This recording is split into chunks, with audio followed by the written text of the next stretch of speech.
एक बार फिर 26वीं आईनी तरमीम पर होने वाली मुशावरत की बात करते हैं। अपोजिशन और हुकूमत के मौलाना को मनाने के लिए जतन जारी हैं। बिलावल भुट्टो की सदर जरदारी से मुलाकात के बाद दोबारा मौलाना फजलुर रहमान से मुलाकात हुई है।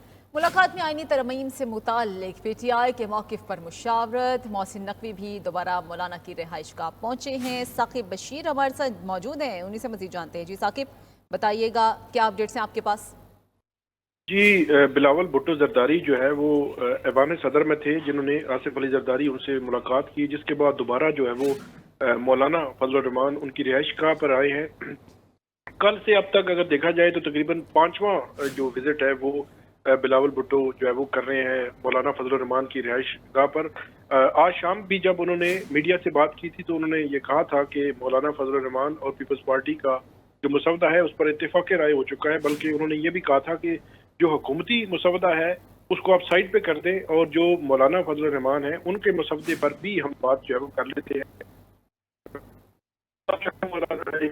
जो बिलावल भुट्टो जरदारी हैं वो मौलाना फजलुर रहमान की रिहाइशगाह पर मौजूद है। जब वो बाहर आएंगे तो उसके बाद पता चलेगा कि मौलाना फजलुर रहमान जो है उनका मौक़िफ़ क्या है और क्या ठीक है, बाद में पता चलेगा मौलाना का मौक़िफ़ क्या है। साथ रहिएगा। फ़हीम अख्तर ने ज्वाइन किया है। फ़हीम, बताइएगा, डिप्टी वज़ीर आज़म भी मुलाकात के लिए पहुँचे हैं, क्या इम्कानात हैं? देखिए, इस वक्त मौलाना फजलुर रहमान की रिहाइश गाह के ऊपर बिलावल भुट्टो जरदारी भी मौजूद हैं। इनके अलावा जो डिप्टी वज़ीर आज़म है इसहाक डार और वज़ीर दाखिला मोहसिन नकवी भी इस वक्त मुलाकात में मौजूद हैं और मौलाना फजलुर रहमान तहरीक इंसाफ के रहनुमाओं के साथ होने वाली जो मुलाकात है उस हवाले से आगाह कर रहे हैं। और ज़राए का ये बताना है कि तहरीक इंसाफ के साथ जो मुलाकात हुई उसमें तहरीक इंसाफ ने मौलाना फजलुर रहमान से एक दिन का वक्त मांगा मशावरत के लिए और ये कहा कि हमने अपनी पार्टी के साथ और कुछ इत्तेहादियों के साथ मुशावरत करनी है और जो मसवदा है उसके ऊपर हमने गुफ्तगू करनी है, उसके बाद आपको जो है वो बता दिया जाएगा। अब ज़राए का ये बताना है कि मौलाना फजलुर रहमान ने पीटीआई के साथ रजामंदी का इजहार किया है और ये कहा है कि एक दिन की मशावरत का जो वक्त है उस हवाले से मैं हुकूमत के साथ बात करूँगा। आप जो बिलावल भुट्टो जरदारी और मोहसिन नकवी और जो इसहाक डार आए हुए हैं उनके साथ मौलाना फजलुर रहमान की बातचीत जारी है और इम्कान ये है कि मौलाना फजलुर रहमान आज एक रोज़ का मज़ीद वक्त जो है वो मांगेंगे और उसके बाद मौलाना फजलुर रहमान कल हुकूमत को बाज़ाब्ता तौर पर आगाह करेंगे। लेकिन जो ज़राए से खबरें सामने आ रही हैं उसमें ये बात है कि जो जमीयत उलमा इस्लाम और पाकिस्तान पीपल्स पार्टी के दरमियान मसवदे के ऊपर इत्तफाक हुआ था, उस मसवदे में उस मसवदे की कुछ तफसीलात जो सामने आई हैं उसमें जो चीफ जस्टिस की तैनाती से मुतालिक एक पैनल सामने आना था वो इसमें शामिल नहीं है। आइन के आर्टिकल 243 के अंदर जो एक नई शिक शामिल करनी थी वो भी इसका हिस्सा नहीं है और इसके अलावा जो पाकिस्तान तहरीक इंसाफ है उसने मौलाना फजलुर रहमान के इस मसवदे के ऊपर तकरीबन आमादगी का इजहार किया है, ताहम वक्त मांगा है कि एक दिन का वक्त दिया जाए ताकि हम बाकी जमातों को और जो हमारी जमात के और कोर कमेटी के मेंबरान हैं उनके साथ मशवरा कर लें और उसके बाद हम आपको आगाह करेंगे। तो इस वक्त मुलाकात जारी है और इम्कान यह है कि आज आईनी तरमीम नहीं पेश की जाए।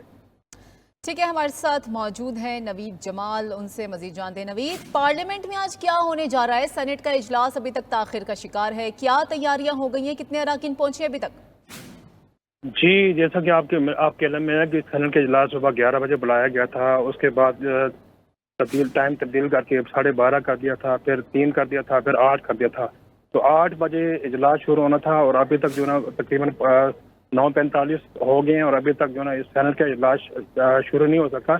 इस वक्त ईवान में तकरीबन 15 के करीब जो ना अरकान सेनेट मौजूद हैं, जिनमें शहादत अवान हैं, अफनानुल्लाह, अरफान सिद्दीकी, ताज हैदर, दानिश कुमार, पलवशा और सईदा अब्बासी, असरा, मुमताज़ जहरा बलोच और मंजूर काकर समेत दीगर मौजूद हैं। कुछ जो ना अरकान वो साइड में वेटिंग रूम में मौजूद हैं और कुछ वज़रा जो ना वो अपने चैम्बर में मौजूद हैं।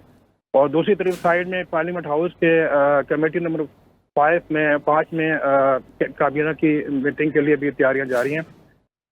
आज सुबह से ही जो ना वो सेनेट और कौमी असम्बली के इजलास होने थे, लेकिन दोनों ऐवानों के इजलास तकरीबन 4 दफ़ा जो ना वो उनके टाइम चेंज हो चुके हैं और कौमी असम्बली का इजलास भी 9 बजे शुरू होना था, जो कि वो भी ताहाल शुरू नहीं हो सका। जी ठीक है, नवीद साथ रहेगा। रियाजुल हक अब इस बारे तफसील देंगे। रियाज, चूँकि तहरीक इंसाफ ने मुशावरत के लिए एक दिन का वक्त मांगा है, हुकूमती इत्तेहादी मौलाना से मुलाकात के लिए वक्तन फ़वक्तन पहुँच रहे हैं, मुशावरत कर रहे हैं, सूरत हाल नज़र क्या आ रही है?